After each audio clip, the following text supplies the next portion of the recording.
The New York Giants fall 48-22 to the Philadelphia Eagles Sunday at MetLife. Coming up, going to recap the game, what went wrong, and where do the Giants go from here. Stay tuned.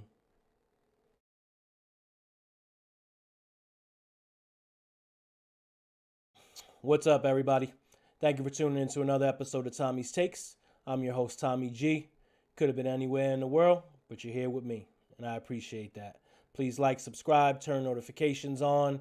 Please do check out my Giants Country team, pumping out some of the hottest Giant content all season long. And the season is starting to draw to a close, and wasn't a good one today at MetLife.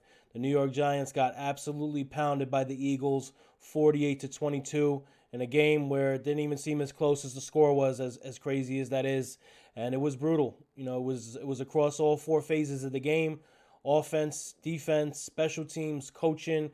You've seen a little bit of everything mixed in there. And you also seen that the Giants are still far away from these elite teams in the NFL. That 6-1 start really, I think opened some eyes in the NFL with Giants fans, players on the Giants. But now that these injuries have really set in, and on an already thin roster, let's be honest, this roster was critically flawed coming into the season. You lose Adoree Jackson, you lose Xavier McKinney, you lose 3/5 of your receiving core. You have other players missing chunks of games: Evan Neal, Kayvon Thibodeau, Bellinger, you name it. You could really go down the long list. Even today, Saquon Barkley playing injured. You still have Bredesen is still out. I mean, you can go on for days for the injuries for this Giants team.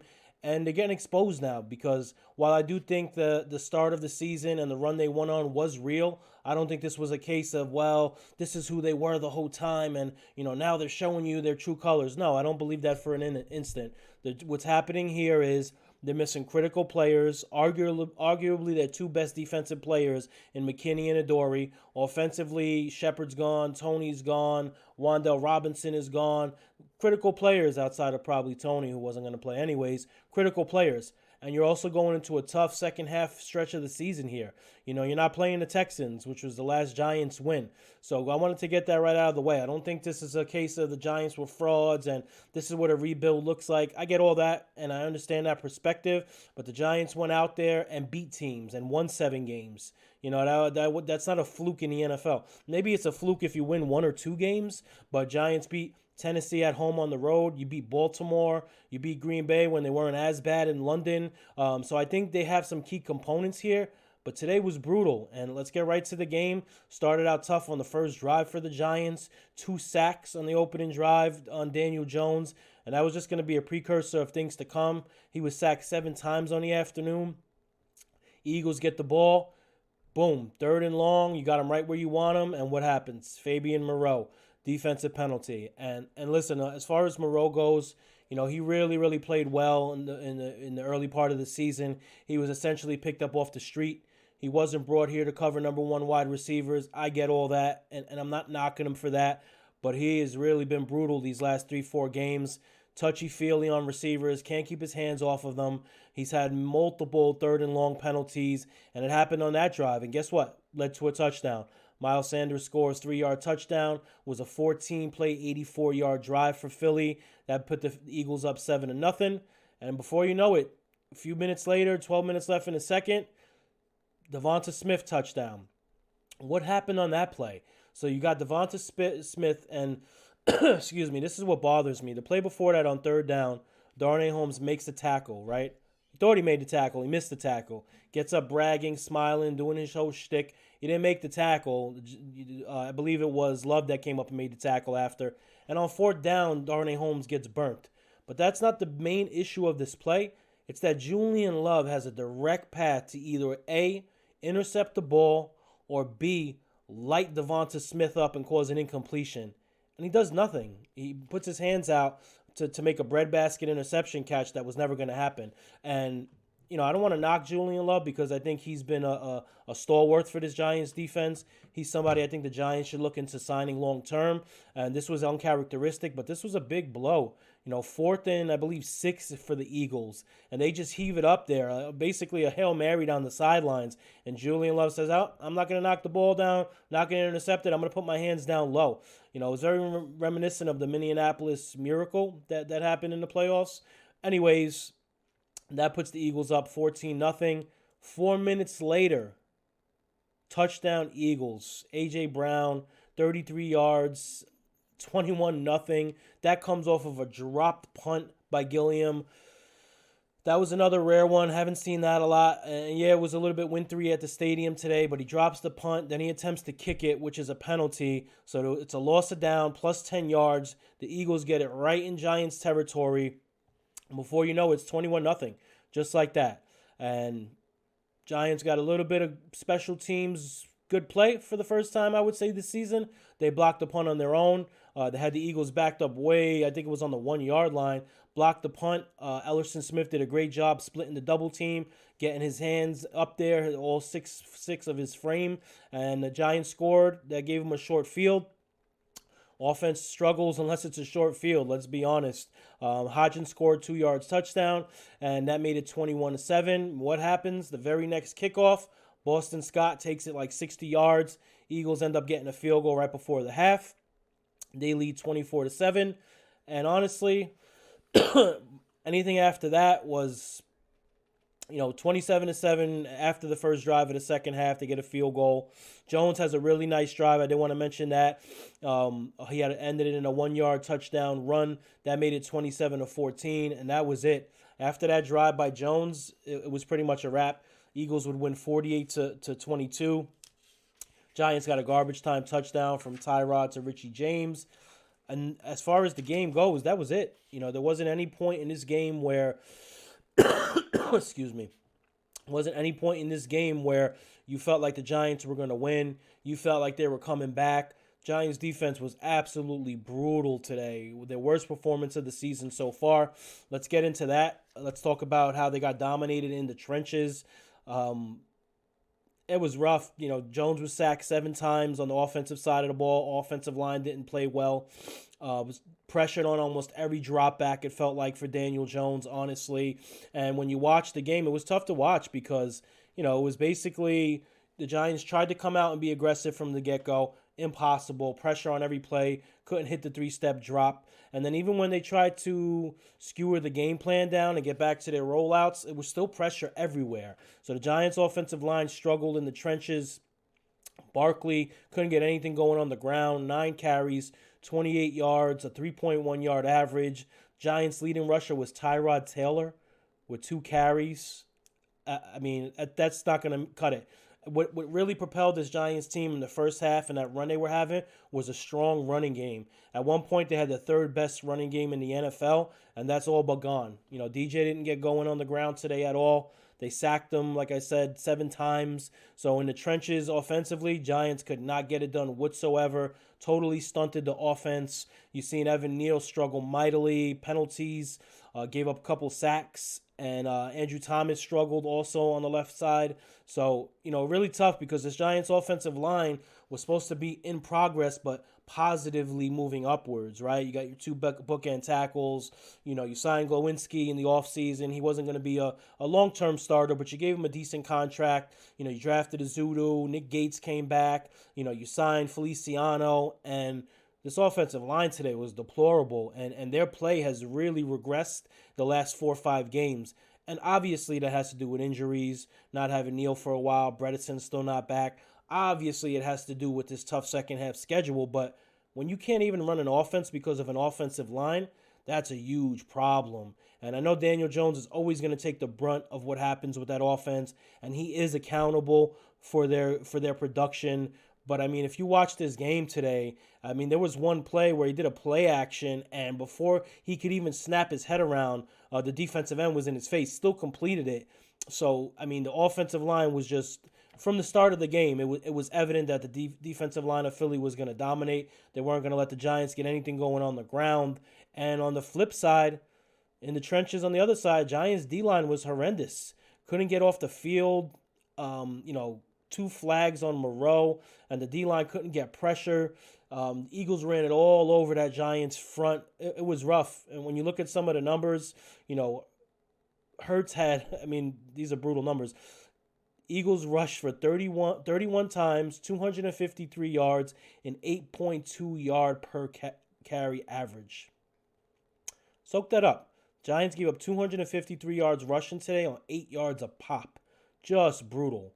And it's just, they had 4 sacks. Giants had 4 sacks on Hurts, but never seemed impactful, never stopped a drive, never seemed like it was like, okay, defense is going to get going. And 4 sacks is good. I don't want to take that away from the D-line. They had 5 sacks last week, 4 sacks this week, but it never really felt like the D was taking control, and they just couldn't stop the run. And these Giant linebackers, man, I mean, they are horrendous. And the Giants linebackers can't stop the run, can't stop the pass. They're getting faked out all over the field. I like what I've seen from Micah McFadden, early in his rookie career here. But, I mean, man, you have to be able to stop the run.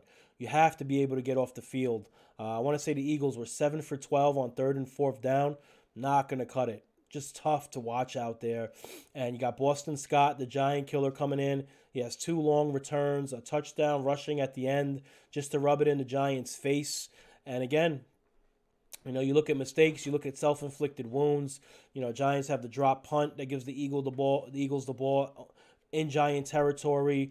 You have the 2 penalties on Moreau on 3rd and long that extended drives. No turnovers, which was nice from the offense other than the drop punt fumble. But listen, when you're playing a team like the Eagles, a team that's 11-1, the best team in the NFL by far, and you're injured and your roster is depleted and you already don't match them talent-wise, you can't go out there and play that way. It just doesn't work. You have to go out there and execute. The passing offense once again struggled with no rushing attack to back it up. I felt like DJ did what he could out there, was 18 of 27 for 169. He had 2 touchdowns. He had a passing touchdown and a rushing touchdown. So I felt like DJ did what he could. Obviously limited with the talent that's around him.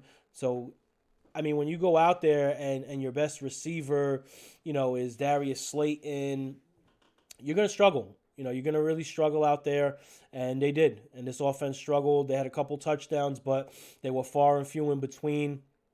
Even when they tried to start coming back towards the end of the game, they were down 27-14. Defense just completely folded. Eagles did whatever they wanted to today offensively, running the ball, passing the ball, play action, whatever they wanted to do, they did. And you knew this coming into the game. You knew this was a great Eagles team. Like I said in my prep show, they check all the boxes off, and they showed it today. And, special teams, again, rough. You had the drop punt. You had the 2 kickoffs that were returned pretty far. Excuse me. Still getting over the sickness. And special teams is not good. And like I said, when you play a team like Philly and you have poor special teams, you're turning the ball over, penalties. This team misses Adoree Jackson and Xavier McKinney desperately. And you watch it out there, whether it's Pinnock, whether it's Moreau, whether it's McLeod, these guys are just not, NFL starter players. I'm sorry. They're just not. Teams are having a field day. I mean, you look at Devonta Smith and A.J. Brown. Eagles could have probably scored 60 today if they were a little more aggressive. So, and this is what it is. This is what it is for the New York Giants now. You're in a free-for-all. You're 0-3-1 in your last 4 games. You're feeling like some of that goodwill that was built up in the beginning of the season is starting to fade. But I think it's important to remember this was always going to be a rebuild year. The goal this year was always 7, 8, 9, between 7 and 9 wins. Every Giants fan, to a man said, hey, between 7 and 9 wins, good with that. Let's find out what we have in DJ, find out what we have in, if we're going to bring Saquon back. And you've kind of gotten that. You've gotten to the 7 wins.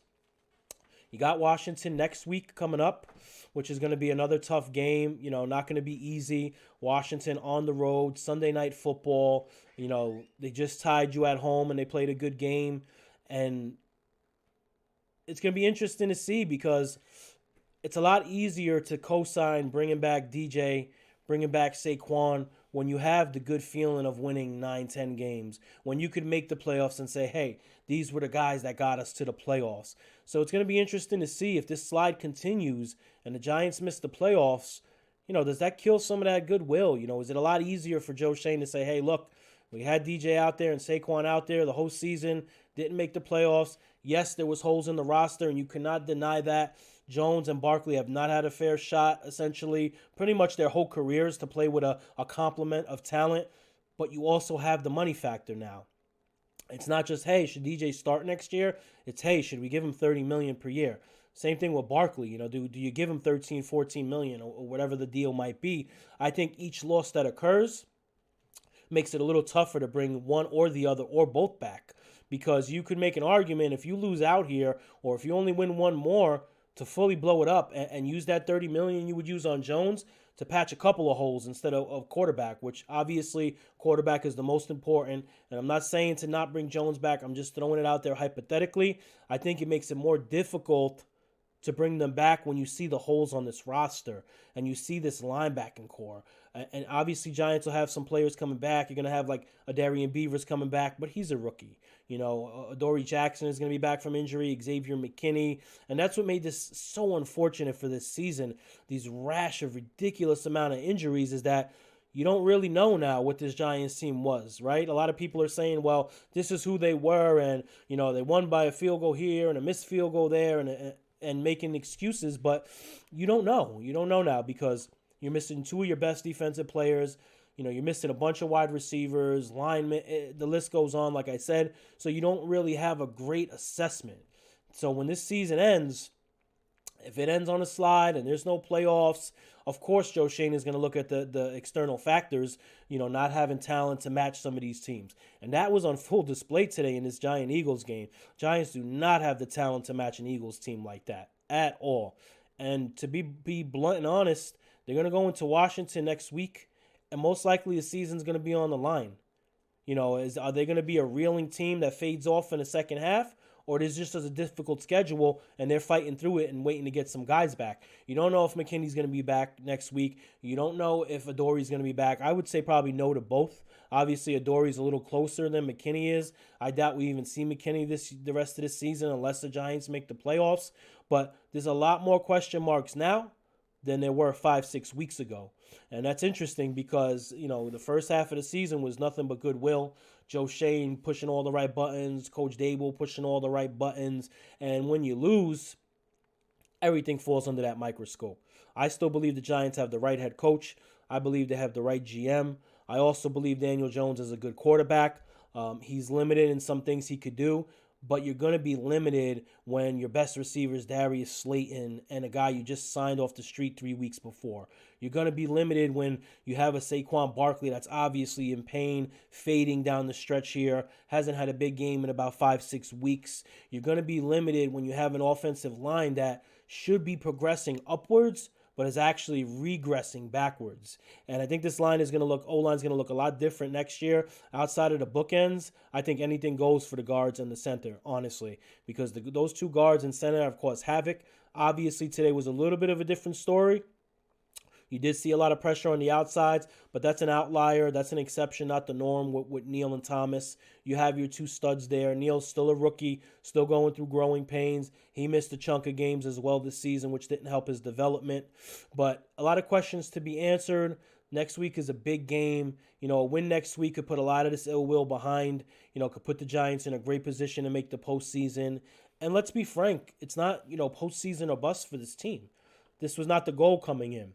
But when you get those wins early and you build that goodwill and you're the talk of the NFL and, Dable's getting head coach of the year talk and Joe Schoen is being lauded at Rangers games, you build up that goodwill and all of a sudden people forget about the rebuild. They're not thinking about that rebuild anymore. They're thinking about, hey, we want the playoffs. We want to be in the playoffs for the first time in 6 years. This is the New York Giants, a team that's won 4 Super Bowls, a team that has been to the playoffs only once in the last 10 years, and this fan base is starved. So rebuild, injuries, all taken into consideration. But you're going to have some ill will here down the stretch if you fade. And Giants fans know all too well about second half stretches, poor ones. There was a bunch of them under Tom Coughlin and Eli Manning. So you don't want to strike that nerve either. Obviously, different team, different era, but not good. And the way the team played today was poor, didn't look well prepared, didn't look like they were ready to play. Like I said, first drive on offense, you go up 2 sacks. First drive on defense, you have a critical illegal hands to the face on Moreau. It's just, you could tell right away this Giants team was looking across on the other side and saying, wow, what are we going to do? And I might be wrong on that, and that's fine, but their play indicated that. They were out-hustled. They were out tackled. Eagles had some big hits out there. And I think the Giants are licking their wounds. And it's going to be tough because you're playing a Washington team that's surging, that you just played last week, that has essentially 3 weeks to prepare for you. And the Giants need to win that game. You cannot lose another game and be 0-4-1 in your last 5. Giants lose that game, I would say their playoff hopes are pretty much done. Obviously, mathematically, they'll still be deep into it, but that's a tough loss. And you're also looking at Giants lose that game. They've lost 2 games to Dallas. They've lost the first game to Philly. If they lose to Washington again, that means the Giants will be 0-4-1 in the division. That's not where you want to be, 0-4-1. I'll tell you that. And, when you talk about a rebuild and you talk about a team making progress, starts in your division. And I talked about this at the beginning of the year. Giants need to start beating the Cowboys and beating the Eagles. And, all right, if it doesn't happen this year, that pressure is going to be turned up a little bit next year. And, you could talk as much as you want as this year was just a rebuild. This is a throwaway year. Fans will remember a second half stretch that went down the drain. They will, plain and simple. But I'm not putting that on Joe Shane and Brian Dable. They really had scraps to work with. That's not a knock on any of the players. If you're a backup, that's hard enough to, get that position in the NFL. You got to work extremely hard. But just being honest, some of these players that are out there, and, you think of Jalen Smith or you think of Tate Crowder, McLeod, Moreau, these are players that shouldn't be starting. And they're all starting, basically, except for, Tate Crowder, who's seen some reps today and got washed out again. There's a lot of backups playing for the Giants, a lot of rookies, and that's why I really wouldn't put a lot on the coaching staff, unless they fully dive down the stretch and not even competitive and beat themselves. I wouldn't put a lot into it. But either way, Giants go down today. Tough loss to the Eagles. They fall to 7-5-1. Eagles go to 12-1. The class of the NFL so far. Giants came out of the game, looked fairly unscathed with injuries. I didn't see anything crazy come out of it. Eagles had a few injuries. And you hope if you're the Giants that you could start the clock here on an Adoree. You hope that Leo can get back soon. Ben Bredeson could get back soon.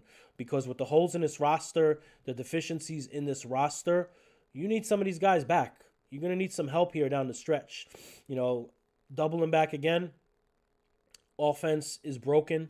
Offense is discombobulated. Again, there were some interesting play calls, some interesting play concepts. You guys know I don't really get too deep into that stuff. I leave that for the professionals. But when you have a play that's a play action, and you're trying to have DJ come around the corner, and you have Darius Slayton blocking a defensive end, that's probably not going to be a good play. That's probably not going to have a good conclusion, and it didn't. So, growing pains. Mike Kafka's first year as an offensive coordinator. Brian Dable's first year as a head coach, and they're going through it now. They're hitting that gauntlet second half schedule, and this was really the first game. I mean, maybe Detroit. This is really the first game where they were non-competitive. I would say Detroit also. Second game, they've been non-competitive. Both games have come at home, which is not good.